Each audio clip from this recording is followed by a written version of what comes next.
Today I will show you how to create and download a video of your Midjourney image. Currently this doesn't work for any upscaled images, but I would expect to see this in future upgrades. All you have to do is type --video at the end of your prompt. Once the image has been generated, right-click the message, go to Add Reaction and select the envelope.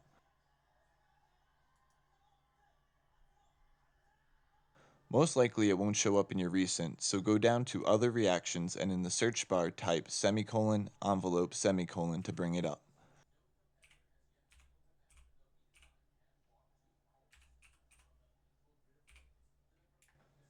Once selected, Midjourney will message you with the 4 pictures individually and a video of the render.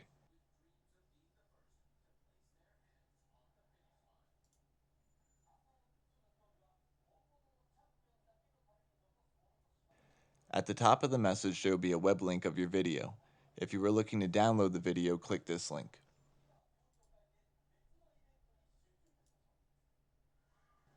Once there, click on the 3 dots in the lower right side of the video and select Download. And just like that, you now have a video of your render saved to your computer. If you find this video helpful, please like and subscribe for more tutorials on Midjourney that are straight to the point.